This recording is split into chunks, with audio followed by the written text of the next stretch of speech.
हर हर महादेव। आज इस वीडियो में हम जानेंगे भारत में स्थित कुछ रहस्यमय स्थल के बारे में जिनका नाम आपने शायद ही सुना होगा। तो चलिए जानते हैं उनके बारे में।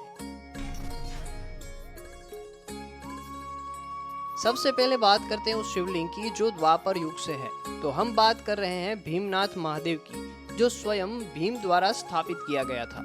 जब पांडव वनवास के लिए निकले थे तो वे कहीं पर भी एक रात से ज्यादा नहीं रुकते थे।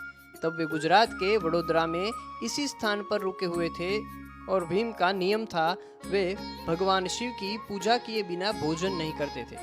फिर उन्होंने नजदीक में शिवलिंग की खोज की, लेकिन उन्हें नहीं मिला और दूसरी तरफ सभी पांडव भूख से परेशान हो रहे थे। तभी अर्जुन ने एक तरकीब लगाई और एक पात्र से मिट्टी का शिवलिंग बना दिया और उदास बैठे भीम से कहा, शिवलिंग तो मिल गया। ये सुनकर भीम प्रसन्न होकर उस शिवलिंग की पूजा अर्चना करने लगे, जिसके बाद सभी ने मिलकर भोजन ग्रहण किया। जब सभी पांडव विश्राम कर रहे थे तब अर्जुन ने भीम से कहा, आपने जिस शिवलिंग की पूजा की थी वह एक मिट्टी का पात्र था। फिर उन्होंने उस शिवलिंग पर गदा से प्रहार किया तो वह शिवलिंग टूट के एक असली शिवलिंग प्रकट हुआ और आज भी इस शिवलिंग पर भीम की गदा का वार देखा जा सकता है। आपने आज तक पत्थर और बर्फ के शिवलिंग देखे होंगे, लेकिन क्या आपने कभी पारे से बना शिवलिंग देखा है?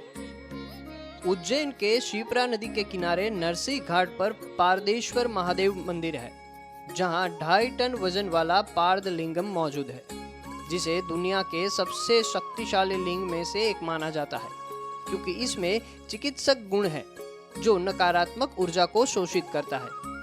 इसीलिए दूर दूर से लोग यहाँ पूजा और ध्यान करने आते हैं। लेकिन ऐसा कैसे संभव हो सकता है? पारा जो कि रूम टेम्परेचर पर प्रवाही रूप में होता है, जिसे ठोस बनाने के लिए -30 डिग्री तक का तापमान चाहिए, जिसे रूम तापमान पर एक शिवलिंग का आकार देना असंभव जैसा लगता है। लेकिन हमारे वेदों में पारे को अभिमंत्रित करके उसे रूम तापमान में ठोस बनाने की विधि बताई गई है। बात है एक ऐसे सूर्य मंदिर की जहां अगर प्राण प्रतिष्ठा होती तो शहर का विनाश होते कोई नहीं रोक पाता।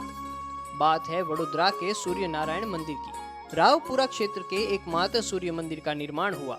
तब कहा गया था कि अगर यह मंदिर की प्राण प्रतिष्ठा होगी तो शहर का नाश होना निश्चित है, क्योंकि यह मंदिर का मुख पूर्व दिशा में था।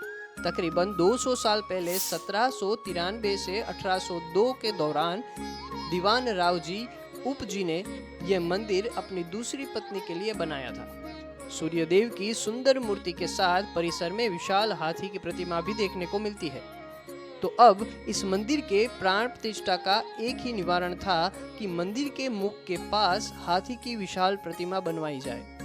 विघ्न निवारण के लिए बनी ये हाथी की प्रतिमा आज भी दर्शनार्थियों का ध्यान केंद्रित करती है। अगर आपको इस वीडियो में से कुछ भी जानकारी हासिल हुई हो तो शेयर, सेव और कमेंट करना ना भूलें। ऐसी ही और भी वीडियोस के लिए जुड़े रहे हमारे साथ यात्राधाम.org पर।